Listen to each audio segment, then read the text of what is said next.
देखिए, आपकी कक्षा 8वीं की बोर्ड की परीक्षा में कुछ विशेष प्रकार के प्रश्नों के बारे में हम चर्चा करेंगे, उनको हल करेंगे। सबसे पहले एक प्रश्न आता है जिसमें कोई संख्या आती है 4/21।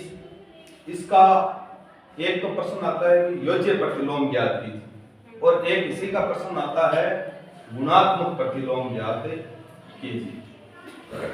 योज्य प्रतिलोम का मतलब है ऐसी संख्या जो उसमें जोड़े तो योग आना चाहिए 0, और गुणात्मक प्रतिलोम का मतलब अगर उसको गुणा करें तो 1 आना चाहिए उत्तर।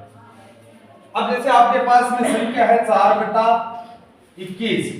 अब बताइए 4/21 का योज्य प्रतिलोम क्या होगा?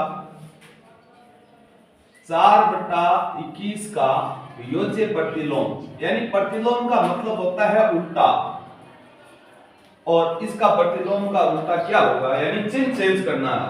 क्या करना है? चिन्ह चेंज करना है। अगर ये प्लस का 4/21 है तो इसका उल्टा हो जाएगा माइनस का 4/21। और इसका दूसरा प्रश्न है इसका गुणात्मक प्रतिलोम। क्या? गुणात्मक प्रतिलोम, और वो उल्टा होना चाहिए जैसी संख्या है उसका उल्टा।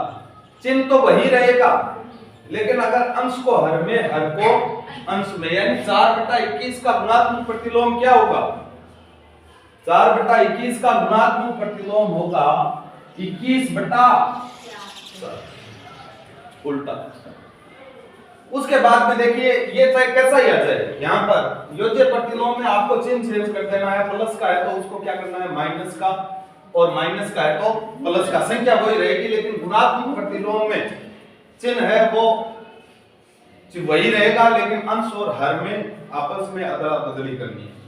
दूसरी ये देखो, कह रहा है कि 25 विद्यार्थियों में से 72% विद्यार्थी गणित में अच्छे हैं, यानी ठीक है, उनको गणित आती है।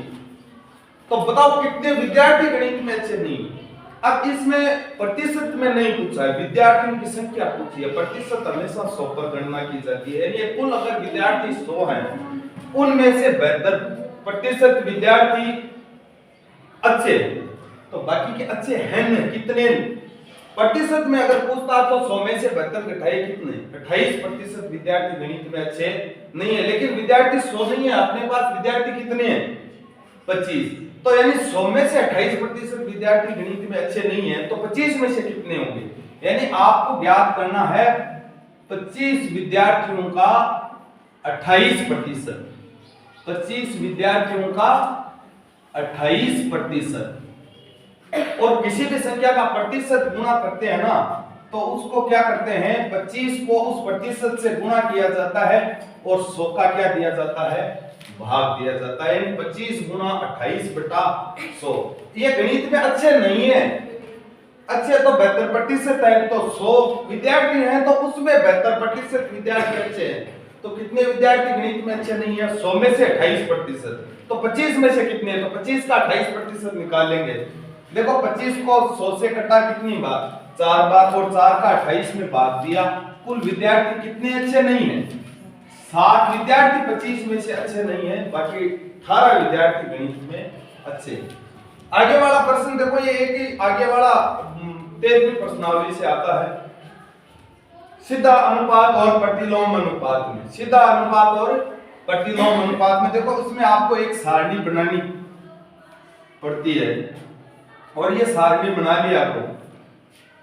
यहां पर आप बोतल लिखो। ये कह रहा है कि 840 बोतल 6 घंटे में बनती है एक मशीन से, तो 5 घंटे में कितनी बोतलें बन जाएगी? तो देखो, एक में बोतल और एक में समय।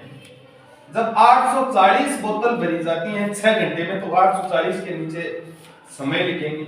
अब देखो, ये नहीं दे रखा है, ये तो ज्ञात करना है, आप इसको अक्ष मानो, और समय दे रखा है कितना?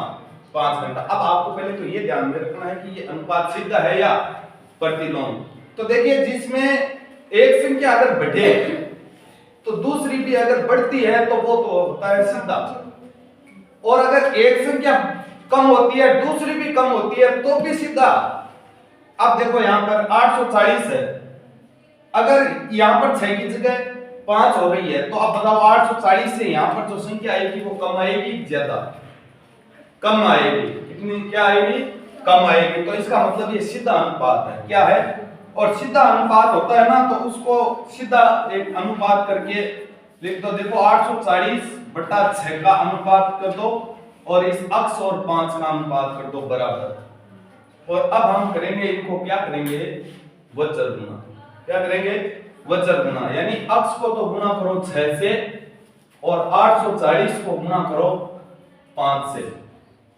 तो देखो अक्ष बराबर 840 गुना 5/6, यानी 6 इधर गुणा में है, इसको उधर भेज देंगे, किस में जाएगा? भाग में। और 6 का 840 से काटोगे तो कितना आएगा? 140। और 140 को 5 से गुणा करोगे, कितनी बोतल भरी जाएंगी? 700 बोतल भरी जाएंगी 5 मिनट के। फिर आता है, देखो एक प्रश्न है समबहुभुज। ये पूरी प्रश्नावली हम इसमें रिपीट पूरा का पूरा सरल करेंगे। 4-5 प्रकार के प्रश्न बनते हैं। एक समबहुभुज की 6 भुजाएं, यानी समबहुभुज का मतलब 6 भुजाएं 6 यूं बराबर।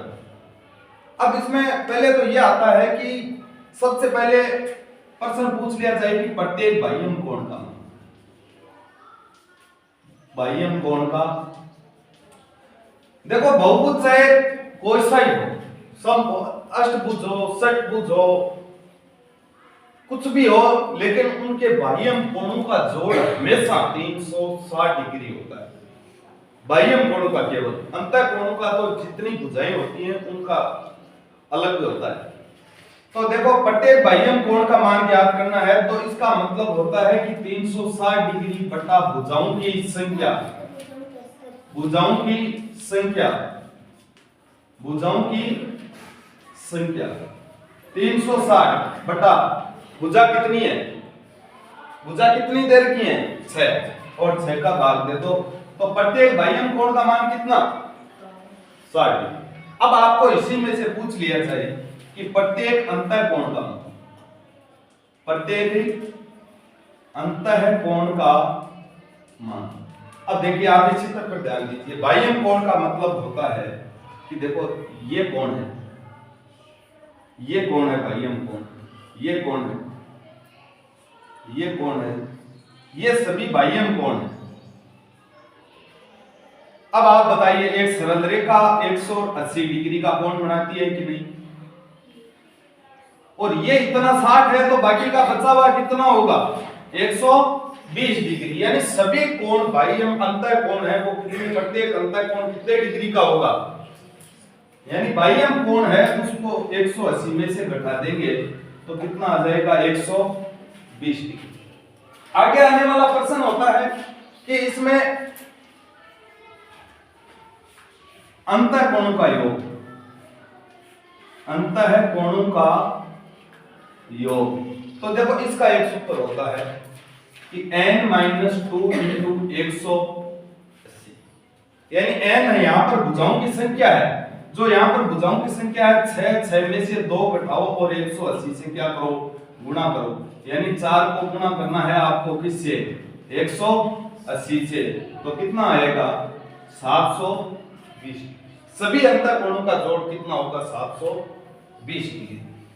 ये चाहे आपको यहां पर भुजाओं की संख्या दे रखी है, अगर प्रत्येक बाह्यम कोण का मान 60 डिग्री दे दे और भुजाओं की संख्या पूछ ली जाए, तो भी आपको 360 में भाग लेना है। यानी 360 में 60 का भाग दोगे तो भी 6 आएगा।